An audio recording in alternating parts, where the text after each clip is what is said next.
In the silent theater of power, the curtains rise not on truth, but on performance. The most convincing costume a ruler can wear is the mask of empathy. It is a porcelain gleam of kindness, sculpted with the delicate curve of a savior's smile, yet behind its hollowed-out eyes, the soul remains a cold, calculating strategist. This is the first whispered revelation in the scripture of the real. Empathy is never neutral. It is either a weapon in your hand or a trap at your feet. Machiavelli knew this in his bones. He saw the world not as a stage for saints, but as a treacherous chessboard where pawns bleed and queens whisper poison. He taught that the prince need not possess virtue, only the convincing shadow of it. To be good is to be breakable. To appear good is to be invincible. The throne is cold stone. It has no room for a bleeding heart, only for the symbol of one, held aloft to pacify the masses who mistake the symbol for the substance. Machiavelli defines virtues as qualities praised by others, such as generosity and compassion, but argues that a prince should always strive to appear virtuous, as acting virtuously for its own sake can be detrimental to the state. Here lies the dark truth, etched in the chiaroscuro of history. Empathy is a currency.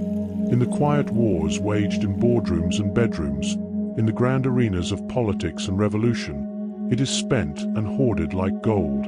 A well-timed tear, a perfectly crafted murmur of "I feel your pain," can buy loyalty where armies would fail.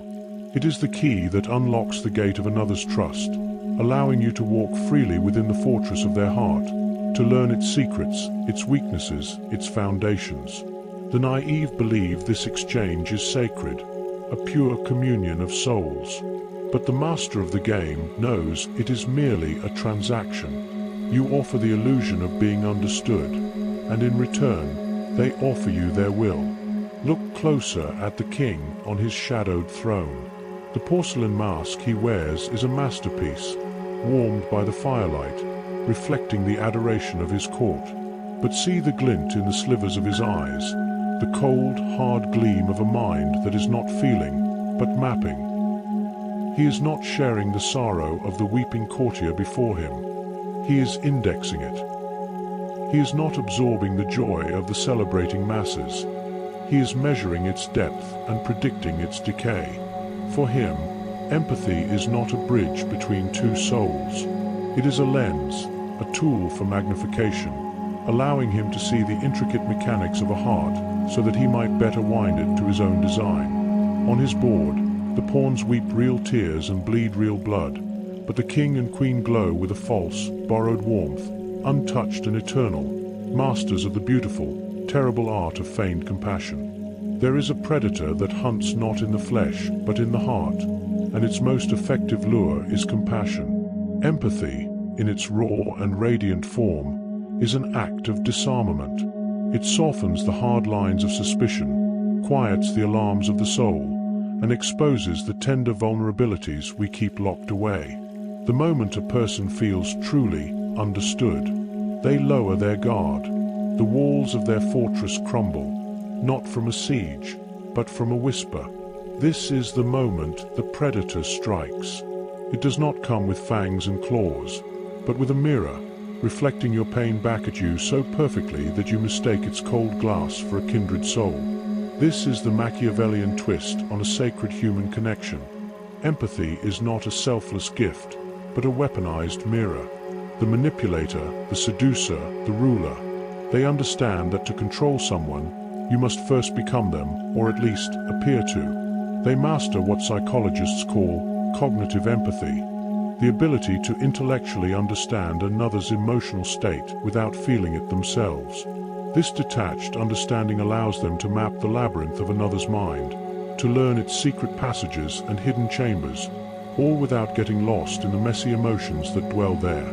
The predator of compassion wears the robes of a monk to comfort the trembling villager, but its eyes are those of a wolf. It offers a hand not to heal, but to assess the tremor, to gauge the depth of fear. It listens intently to your confessions, not to absolve you, but to catalogue your weaknesses for later use. This is the art of the dark empath, an individual who combines emotional intelligence with manipulative intent. They use their deep understanding not to connect, but to control, turning the innate human need for validation into a leash. They become a canvas onto which you project your hopes, your fears, your deepest self, and once the portrait is complete, they own it. The reflection they offer is a cage, and the comfort they provide is the bait in the trap. In the wild, survival is an art of deception. The predator mimics the scent of its prey, the insect resembles a leaf, and the chameleon dissolves into its surroundings. In the complex jungle of human society, the ultimate camouflage is empathy. Leaders, seducers, and manipulators learn to mimic the emotional patterns of those they wish to influence, creating a convincing illusion of shared feeling. This feigned empathy allows them to infiltrate the most heavily guarded territories, the human heart and mind. Machiavelli understood that a prince must be a great feigner and dissembler. He recognized that in the realm of power, perception is reality. It is not necessary to be humane, only to appear so. This distinction is crucial, real or effective. Empathy is the genuine sharing of another's feelings, a resonant echo in your own soul. Feigned empathy, the kind worn as camouflage, is a performance. It is a meticulously rehearsed script of compassionate gestures, understanding nods, and well-timed words of comfort. The actor behind this mask feels nothing but the ambition to control.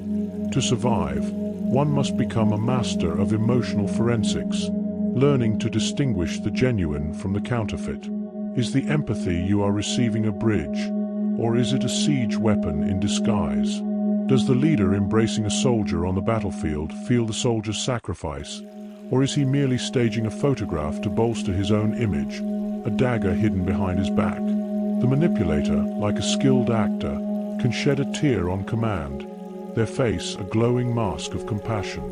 But when the performance is over, the mask is removed, revealing a hollow, metallic face underneath, cold, calculating, and utterly unmoved. The wise learn to look past the performance and into the eyes of the performer, for it is there that the truth, or the terrifying absence of it, resides. Why is the mask of empathy so devastatingly effective? Because it preys on one of the deepest and most insatiable of human cravings, the desire to be truly seen, to be profoundly understood. This hunger is a primal ache in the soul, a yearning to have the chaotic narrative of our inner world witnessed and validated by another. We are, in essence, addicted to the idea of being understood. It is a feeling so intoxicating that we will often lower our defenses, suspend our disbelief, and walk willingly into the arms of those who offer even a fleeting taste of it. From a Machiavellian perspective, this universal craving is not a beautiful feature of the human condition, but a strategic weakness to be exploited. People's desires make them predictable. Their longing for validation makes them easy to manipulate. The strategist who understands this can play upon the human heart as if it were a finely tuned instrument. They need only find the right note of understanding, the perfect chord of affirmation, and their audience will be spellbound, ready to follow them into the darkest of halls. Imagine a vast, shadowy hall of mirrors. You are a lone figure walking its length, and from each reflection, a voice whispers, "I understand you." With every step, the whispers grow more seductive, pulling you deeper into the labyrinth. This is the seduction of weaponized empathy. It creates an echo chamber of validation that feels like a sanctuary, but is, in fact, a prison. The hands that reach from the shadows to cradle your face offer a comfort that is also a suffocation. They hold you in a tender grip, assuring you of your uniqueness, your importance, your correctness, while slowly and imperceptibly tightening their control. The greatest trick the manipulator ever played was convincing the world that this cage was a home. True power is a ghost, an illusion woven from perception. It is not found in the brute force of domination alone, but in the subtle art of steering the hearts and minds of others. The iron fist may command obedience for a time, but it is the velvet glove that cultivates loyalty. And the secret to that velvet glove is empathy, not as a feeling, but as a form of intelligence. It is the ability to map another's mind, to navigate the labyrinth of their desires, fears, and motivations. Empathy, in this strategic sense, is intelligence turned inward, a reconnaissance mission into the soul of another. The master of this art does not seek to feel with their subjects, but to know them, often better than they know themselves. Machiavelli argued that a prince must understand the nature of his people to maintain his rule. He must know what they celebrate and what they despise, what they aspire to and what they dread. This knowledge is the foundation of control. Picture a war room, but instead of a map of terrain, a glowing cartography of human hearts is stretched across the table. On it are marked the citadels of pride, the rivers of sorrow, the mountains of ambition. The true ruler traces lines of strategy across this map, anticipating rebellions born of despair and loyalty forged in shared hope. They know that to the crowd cheering below, they may appear to be a symbol of freedom, a champion of the people's will. But in the quiet chambers of power, the king whispers into the queen's ear, not of love, but of leverage. They are not serving the people's desires, they are directing them. The cheers of the crowd are not a sign of their freedom, but the sound of the puppet strings being expertly pulled. There is a dark paradox at the heart of compassion. The same quality that connects us can also be the one that paralyzes us. An excess of empathy, unconstrained by strategic boundaries, is a poison. It makes a leader hesitant, a warrior soft, and a strategist manipulable. To feel too much is to become a vessel for the suffering of the world, and a vessel can be easily broken. The lines between your pain and theirs blur, and in trying to save everyone, you lose yourself. Machiavelli issued a stark warning to rulers. Those who are always good will be ruined among so many who are not. A prince who truly feels the anguish of every soldier he sends to die, who internalizes the hardship of every tax he levies, is a prince doomed to failure. His compassion will become a mutiny in his own mind, making him second-guess every necessary, if cruel, decision. He will see the enemy's blade coming, but will hesitate to strike, his eyes filled with tears for the humanity of his foe, and in that moment of hesitation, he will be pierced. Compassion without boundaries is a form of self-destruction. It invites exploitation. The predator, the rival, the manipulator, they can sense the bleed of an over-empathetic heart and will use it to their advantage.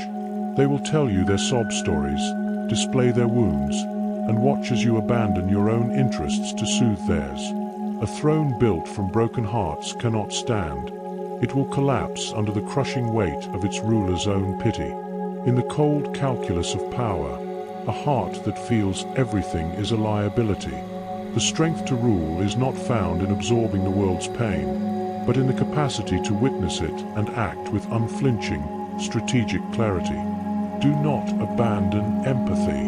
To do so is to walk blind in a world of subtle emotional currents. Instead, you must refine it. You must burn away the dross of sentimentalism and forge it into a precision instrument. This is the birth of strategic empathy, the dark gift of listening not to feel, but to know. It is the art of understanding the emotional landscape of another in order to navigate it, to anticipate its storms, and to chart a course through its treacherous waters. This is empathy as a tactic, a form of intelligence gathering that disarms and reveals. The strategic empath does not absorb the emotions of others. They observe them, analyze them, and use them as data. They listen to the words unspoken, read the language of a flickering glance, and sense the hidden need beneath the stated demand. When people feel heard, they become vulnerable. They lay their cards on the table, believing they have found an ally. The tactician, however, is not an ally. They are a cartographer, mapping the vulnerabilities and leverage points that will be used to control the outcome. This is the wisdom that whispers from the pages of Machiavelli. Use empathy to predict your rival's next move. Use it to understand the fears of your followers so you can become their savior. Use it to discern the desires of the masses so you can shape their will. The tactician with glowing eyes is not a saint.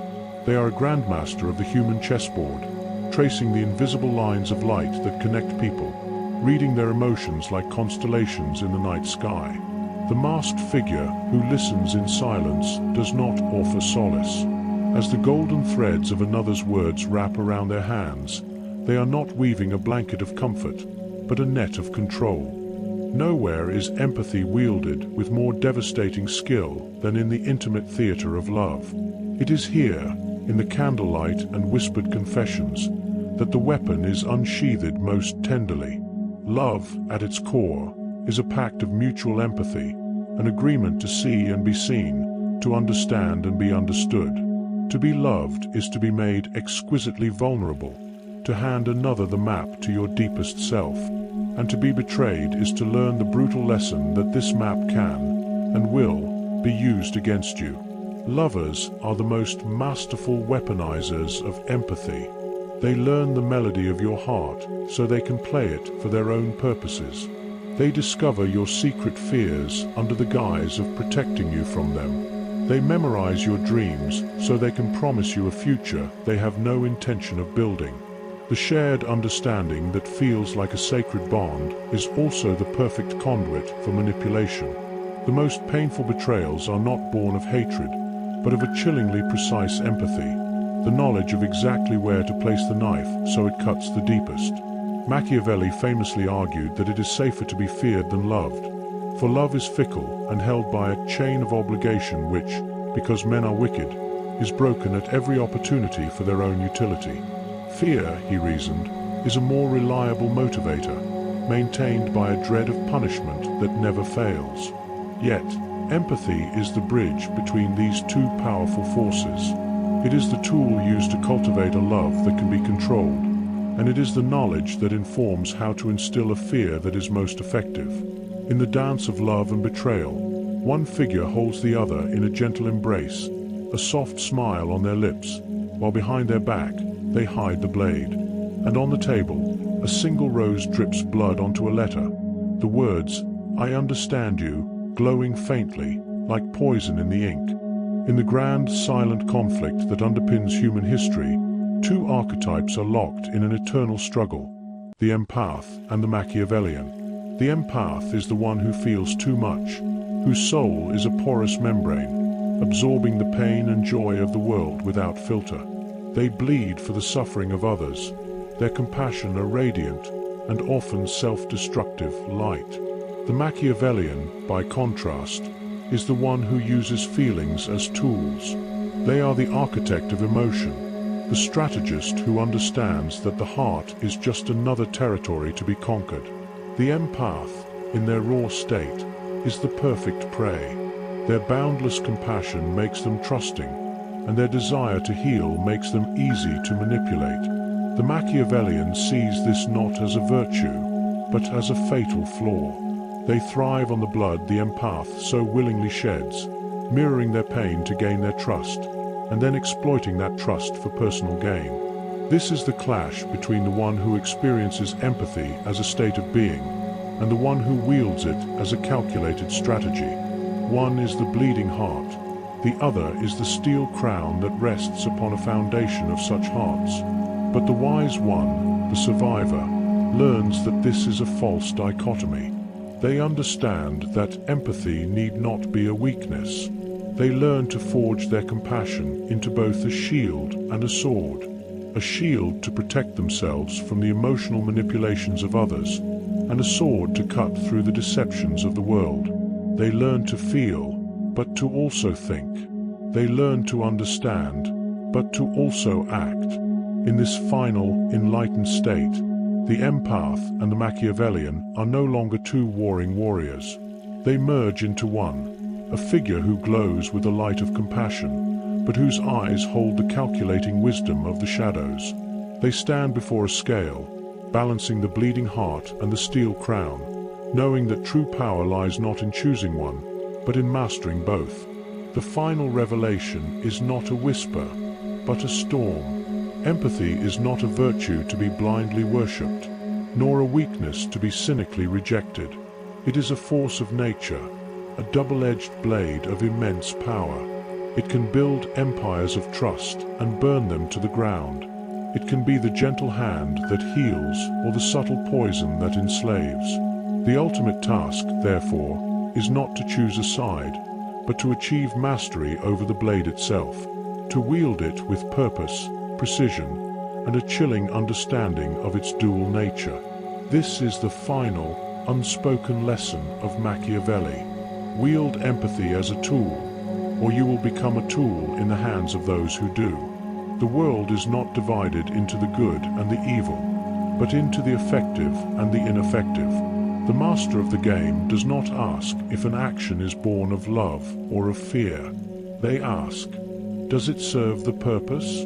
They understand that the ultimate power is not in what you feel, but in your ability to direct how others feel, to orchestrate the symphony of their hopes and fears. To become the architect of their emotional reality is to achieve a form of control far more absolute than any army could provide. In the dark throne room of the soul, the true ruler stands. In one hand, they hold a glowing heart, warm with the potential for connection, for loyalty, for genuine understanding. In the other, they hold a blade of cold steel, sharp with the necessity of strategic cruelty, of dispassionate analysis, of control. Both are equally powerful, and both are essential. The master of this art does not flinch from this paradox. They embrace it. They are the lone figure walking through the storm, their cloak flowing behind them, holding in their hands both the mask of empathy and the crown of thorns, knowing that to rule the world, one must first master the contradictory wilderness of the human heart.